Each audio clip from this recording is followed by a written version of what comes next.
Olá, hoje nós vamos falar com o médico oncologista Marcelo Bernardini Antunes. Nós vamos entender o tratamento de imunoterapia que tem revolucionado a ocupação das pessoas do ponto de vista de saúde e recuperação de linfomas e também de câncer de mama. Mas nós vamos entender o que é a imunoterapia e como o uso de drogas do tipo monoclonais está permitindo melhores condições de vida para os pacientes, sobretudo saúde. Doutor Marcelo, quando nós estamos falando em imunoterapia, em oncologia, nós estamos dizendo sobre o quê? Bom, inicialmente a imunoterapia é um tratamento já antigo. Ele foi utilizado há décadas e foi resgatado agora nos últimos anos. Na verdade, o tratamento ele consiste no próprio estímulo imunológico, ou seja, a defesa da pessoa em aumentar para poder atingir o câncer. Então não há uma droga química que vai destruir o tumor, e sim quem vai destruir o tumor é a própria defesa. Ou seja, nos casos de melanoma ou linfoma de Hodgkin avançado, onde você não tinha opção de tratamento, você fazia transplante, fazia uma série de quimioterapias, drogas fortes, e agora você entra com a imunoterapia, que são drogas que você tem um período de fazer, uma periodicidade, você aplica e o próprio sistema imunológico combate o tumor. Isso tem revolucionado o tratamento. Porque esse tipo de droga, para a gente entender ela faz esse direcionamento que permite melhores condições de tratamento. O que ela tem de especial nessa relação? Ela age nos linfócitos. Os linfócitos são as células de defesa, entre outros sistemas. Então, se você tem uma infecção, seu sistema linfocitário é ativado. Essa droga ela faz como se fosse uma superativação do sistema imunológico, de defesa linfocitário. E essa defesa faz com que a destruição das células, o sistema imunológico, ele reconhece a célula tumoral no seu organismo como sendo uma célula não benéfica e ela destrói a célula. É um mecanismo muito inteligente, se você for colocar, de adaptação do organismo humano contra o tumor. Que drogas são essas que já são utilizadas? Olha, nós temos medicamentos do tipo nivolumab, nós temos pembrolizumab, que já tem uma aprovação para 5 classes de tumores que vão desde linfomas, melanomas, câncer de pulmão, câncer de rim, câncer de cabeça e pescoço. O importante é assim, alguns tumores eles não vão atingir a cura, mas você vai dar uma sobrevida com uma qualidade. Essas drogas não caem cabelo, não dão vômitos, tem outros efeitos colaterais, mas a pessoa que faz o tratamento de imunoterapia, praticamente você não percebe que ele está tratando. Hoje ela já está direcionada para 2 tipos que eu citei aqui, o linfoma e o câncer de mama, ou tem outras aplicações? Então, assim, no câncer de mama, ela não foi aprovada. O que foi aprovado no câncer de mama foi o anticorpo monoclonal. Ok. O anticorpo monoclonal já é diferente. É a droga que é injetada na pessoa, ela vai especificamente na célula do tumor. Diferente da imunoterapia, que estimula os seus linfócitos e outras células a irem contra o tumor. Então, no caso do linfoma, no caso do câncer de mama, o Herceptin é uma droga que foi aprovada recentemente para o cenário que nós chamamos de doença avançada no Estado, no sistema público, e já era utilizado há anos no sistema privado e é uma droga que aumentou em muito a sobrevida dos pacientes e aumentou a taxa de cura. Então é uma outra classe de medicamento que chama anticorpo monoclonal. Separar então para as pessoas entenderem esse nosso bate-papo. Uma imunoterapia você fortalece o sistema imunológico natural das pessoas e no outro você ataca com injeção de anticorpos, mesmo do ponto de vista oral? Existe a maior prevalência são os anticorpos EV, endovenosos, mas tem os anticorpos orais também. O que é interessante? O anticorpo endovenoso, ele reconhece como se fosse na superfície da célula do tumor um antígeno, uma peculiaridade, uma marcação, e ele vai direto nisso, e ele faz como se fosse muitas vezes uma chave fechadura, ele se liga e destrói aquela célula. Pode ser endovenoso, pode ser até subcutâneo ou pode ser até via oral. Há quanto tempo a medicina, a ciência da medicina já está nessas 2 áreas que o senhor está mencionando, desenvolvendo esse tipo de droga que exige um tempo de adaptação natural? A ciência trabalha com fato concreto objetivo, comprovação, para que isso possa se estender a outros eventuais princípios ativos. Bom, Aqui, a oncologia ela vem se desenvolvendo muito. Nos últimos 10, 15 anos ela teve um boom e agora, nos últimos 5 anos, o número de drogas que estão em estudo clínico e que estão sendo aprovadas são dezenas. O que nós temos nos últimos 10 anos, houve a introdução dessas drogas de forma eficaz. Então, nos últimos 10 anos, nós tivemos uma verdadeira revolução na oncologia. Isso você vê. Um paciente que tinha uma média de sobrevida de 12 meses, pulou para 30 meses. Um tumor que tinha uma taxa de cura de 50%, ele pulou para 80%. Então, são dados muito robustos. 10 pacientes, 5 eram curáveis, alguns tipos de linfoma. Com a introdução do rituximab, que é um anticorpo monoclonal específico para alguns linfomas, você conseguiu aumentar até para 80% a taxa de cura. E isso vem se desenvolvendo nos últimos 10 anos.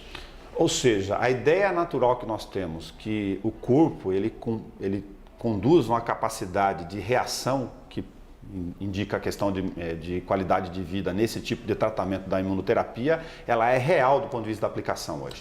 Ela é real, tanto que a aprovação no Brasil, que acabou para os tumores da região oral, cabeça e pescoço, que nós chamamos, foi em dezembro da imunoterapia, eles estão aprovando, quer dizer, o próprio governo está vendo a importância disso, é um tratamento novo que já tem 5 tipos de tumores aprovados, isso é real, é benéfico, com baixa toxicidade, e a evolução desses tratamentos só está aumentando.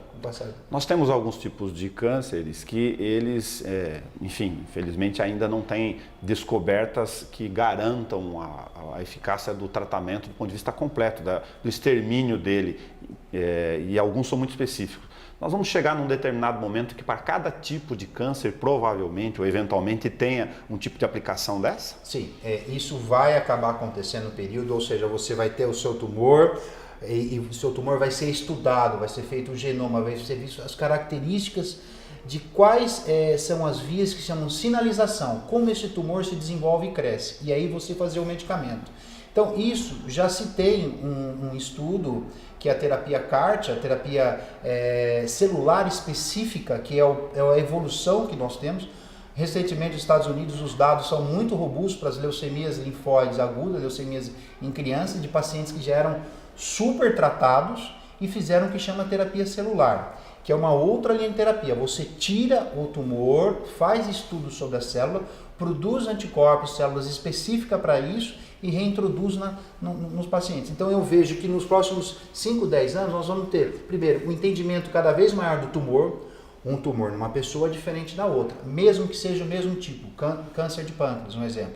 Cada um tem um comportamento, cada um tem uma expectativa de vida. Alguns podem ter cura, uma boa maioria não. Então o que tem que entender? Essa heterogeneidade entre os tipos de tumor, mesmo sendo no mesmo local. Por que um câncer de mama, um paciente consegue ter a cura e o outro ter uma sobrevida de 24 meses? Então, é entender essas características internas, e isso vai de encontro com a terapia celular, a terapia específica para cada paciente. O senhor deu um dado no meio para reforçar de que os efeitos colaterais são muito menores, visivelmente muito menores, do que os tratamentos tradicionais como químio e rádio, por exemplo. Sim, os tratamentos eles são menores e diferentes, mas os efeitos colaterais eles são menores que os tradicionais e são diferentes. Ok. Então você pode ter, com o sistema imune, você pode ter uma superestimulação de todo o órgão. Você pode ter um processo inflamatório pulmonar, uma pneumonite, você pode ter um processo inflamatório do intestino, que chama colite. Isso você não tinha com tanta frequência na quimioterapia convencional. Até tem, mas predominava outros fatores. Insuficiência renal, a alopécia, a queda da defesa, o leucócito extremamente baixo, infecções agressivas pelo tratamento da quimio e até óbito. Então, o perfil ele pode ser usado com segurança com um paciente de 80 anos. Pode ser usado com segurança com um paciente com um rim único.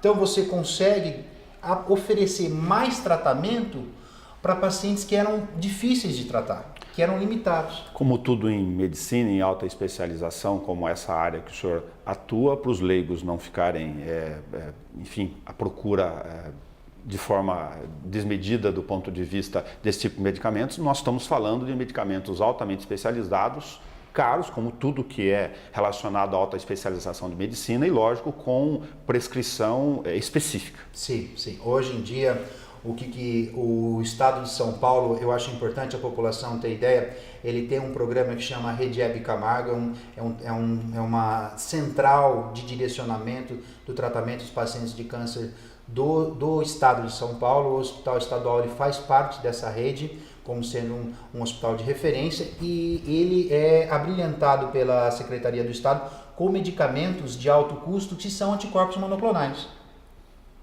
Então, hoje em dia, um tratamento associando o que a Dilma fez há 4, 5 anos de linfoma num hospital privado, ele pode ser feito num hospital público do Estado de São Paulo, ou até de esfera federal, conforme o subtipo do linfoma, e ter disponibilidade esse anticorpo monoclonal, que é específico para isso. Então você tem drogas para o câncer de intestino, você tem drogas para o câncer de mama, você tem drogas para o câncer de fígado, que são disponibilizados pelo Estado, de alto custo, nesses centros de referência. A questão é, existem hoje muito mais drogas. O Estado ele não consegue acompanhar, logicamente, todo esse avanço mundial e todas essas drogas. Mas hoje você vê centros de tratamento do Estado que tem uma qualidade, como o ICESP em São Paulo, superior a muitos convênios. Uma visão geral sobre a questão do que nós estamos falando de câncer aqui. Ele é um tipo multifatorial, multidisciplinar, sempre o será do ponto de vista de qualquer relação médico-paciente com esse tipo de doença. Aliás, não sei se a expressão doença é correta para a atribuição científica do câncer. Olha, o câncer sempre tem, eu costumo falar, muitas facetas. Fatores, existem dezenas de fatores. Existe a questão genética, predisposição genética. Existem famílias com 5, 6 tipos de parentes de primeiro grau com o mesmo tipo de tumor. Existem os fatores externos ambientais, o tabaco, bebida alcoólica, peso excessivo, uso de reposição hormonal em pacientes de risco de câncer de mama. Então existe uma série de fatores que estão definidos, associados. Então, ou seja, uma paciente que tem uma idade avançada, tem uma exposição hormonal importante, ela é obesa, tem um parente que tenha câncer de mama, quer dizer, essa é uma paciente de risco. E além disso, tratar câncer não é o médico trata o paciente. Você precisa de uma imagem bem feita, você precisa de um fonoaudiólogo que ajude a reabilitar uma cirurgia de garganta que você fez, você precisa de um psicólogo para poder reinserir esse paciente na sociedade. Você precisa do serviço social, porque ele fica muitas vezes, cai a questão financeira pelo trabalho, tem custos de medicamentos, de suporte. Então, hoje em dia, tratamento de câncer é multidisciplinar. Você precisa da odontologia, fazendo laser terapia, recuperação bucal por causa da lesão da quimioterapia. Então, achar que o paciente de câncer é um paciente de uma forma simples de tratar, não. É uma questão multifatorial que tem que ter um envolvimento de uma grande equipe. Imunoterapia e drogas de anticorpos monoclonais são duas ferramentas do ponto de vista de uso da medicina reais, então, na vida do senhor como profissional. Sim, sim. Nós aplicamos isso de uma forma rotineira, praticamente diária. Quanto mais aplicações, melhor os resultados, você aprende a lidar com os efeitos colaterais. Treinamento do exterior é importante, não só do médico, do farmacêutico que prepara, do enfermeiro que está junto do paciente. Você ligar no dia depois para saber como o paciente passou é importante, avisar sinais de alerta, febre, falta de ar. Isso tudo faz com que você consiga a aderência ao tratamento.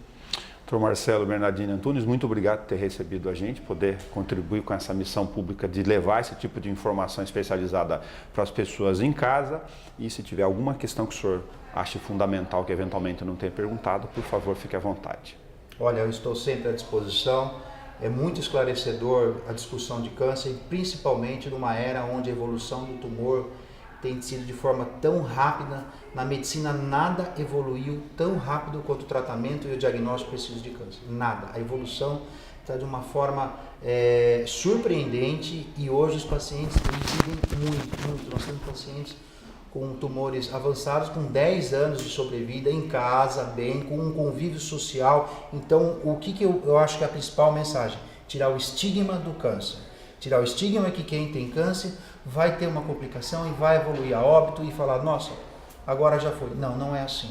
Hoje nós temos ferramentas de saída para isso. Por isso é que acho que eu mencionei, talvez não tenha sido feliz como leigo, de falar que o câncer não é doença, é óbvio que ela é doença, mas nesse sentido da relação dele do ponto de vista da recuperação e da vida. Sim, isso tem. Muito obrigado.